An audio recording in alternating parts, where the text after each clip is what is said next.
এদিকে হেন্দায় দেখেছি তোমারে, এদিকে হেন্দায় দেখেছি তোমারে।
আজকে আমরা এজি অফিসে আসার যে মূল কারণ, এটা আজকের এক প্রভাতী খবরের কাগজে 10,323 সম্পর্কিত একটা খবর আমরা দেখলাম।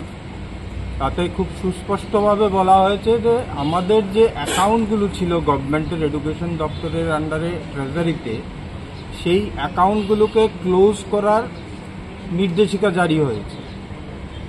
তো আমরা এজি অফিসে এসেছি যে কি কারণবশত হঠাৎ করে এই নির্দেশিকা দেওয়া হয়েছে, কে বা কারা এবং কেন এই নির্দেশিকা দেওয়া হয়েছে। কারণ কি আমাদেরকে চাকরি থেকে জোর করে বের করে দেওয়া হয়েছিল 2020 সালে, যদিও আমাদের কাছে কোনো টার্মিনেশনের কপি এখনো সরকার দেয়নি বা দপ্তর দেয়নি, আমরা কোনো ধরনের টার্মিনেশন কপি পাইনি। তথাপি রাজ্য সরকারের এই দপ্তরের যে মেইন খাতা, সেই খাতায় আমাদের নামগুলো ছিল, আমাদের যে স্যালারি অ্যাকাউন্টগুলো সেগুলো অ্যালাইভ ছিল। ইভেন আমাদের একজন শিক্ষিকার থেকে এই চাকরি চলে যাওয়ার এই 20 থেকে 25 সালের মাঝখানে ট্যাক্সও কাটা হয়েছে, তারও প্রমাণ আমরা পেয়েছি। সেক্ষেত্রে আমাদের প্রশ্ন হলো, আমাদের স্যালারিগুলো নিশ্চয়ই আসছিল। কিছুদিন আগে আরেকটা খবরের কাগজে আমরা দেখেছিলাম যে আমাদের এডুকেশন দপ্তরের একজন অফিসার মিলে দক্ষিণ ত্রিপুরার কোনো একটা স্কুলে 10,323 শিক্ষকদের বেতন উঠিয়ে নিয়েছে। তো এই সমস্ত বিষয়গুলো একটা গভীর ষড়যন্ত্রের ইন্ডিকেশন আমাদেরকে দিচ্ছে।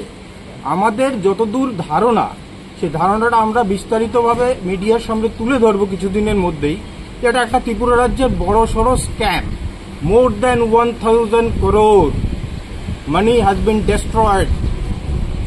এই টাকাগুলো 10,323 বেতনের টাকা, সেটা রাজ্য সরকার উঠিয়ে নিচ্ছে এবং কোন খাতে, কেন, কোন মন্ত্রীর নির্দেশে বা কোন আমলারা জড়িত, সেই তদন্ত অবশ্যই দরকার। তার জন্য আমরা চাই এই বিষয়টাতে অন্ততপক্ষে সিবিআই এর একটা তদন্তর দরকার আছে। কারণ এটা ত্রিপুরা রাজ্যের ইতিহাসে সবচেয়ে বড় স্ক্যাম। কারণ এই টাকাগুলো কোথায় যাচ্ছে এক এজি অফিস জানে, আর না হয় আমাদের শিক্ষামন্ত্রী জানেন, আর না হলে শিক্ষা দপ্তরের যিনি সেক্রেটারি, ডাইরেক্টর এডুকেশনের যে ডিস্ট্রিক্ট এডুকেশন অফিসার এবং আইএস, এরা সমস্ত বিষয়টা এরা জড়িত আছে। এই টাকাগুলোর বিষয়ে, টাকাগুলো কোথায় যাচ্ছে। আরেকটা বিষয় যেটা সবচেয়ে গুরুত্বপূর্ণ, এমত অবস্থা আপনারা জানেন আমাদের বেশ কিছু কেস সুপ্রিম কোর্টও আছে, হাইকোর্টও আছে।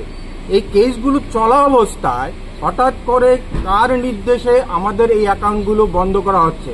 যেহেতু আমরা মূল যে আমাদের যে জাজমেন্ট, সেই জাজমেন্টগুলোকে চ্যালেঞ্জ করেছি, সেটা হাইকোর্টে হোক, রাজ্যের দেশের সর্বোচ্চ আদালত সুপ্রিম কোর্টে হোক, তো যতক্ষণ না পর্যন্ত কোর্ট থেকে কোনো নির্দেশিকা বা জাজমেন্ট আমরা পাচ্ছি, তখন হঠাৎ করে এই অ্যাকাউন্টগুলো বন্ধ করার নির্দেশিকা কেন দিল, সেই প্রশ্নগুলোর উত্তর খোঁজার জন্যই আমরা এজি অফিসে এসেছি। যতক্ষণ না আমরা এজি অফিস থেকে সঠিক উত্তর পাচ্ছি, তো উত্তর পেলে তো ভালো, আর উত্তর না পেলে আমরা যথাযথ আইনি ব্যবস্থা কিন্তু এজি অফিসের বিরুদ্ধেও নেব, এবং রাজ্য সরকারের যে ডাইরেক্টর, প্রিন্সিপাল সেক্রেটারি এডুকেশন, এদের বিরুদ্ধে, সমস্তদের বিরুদ্ধে কিন্তু আমরা আইনত ব্যবস্থা নিতে যাচ্ছি। ধন্যবাদ।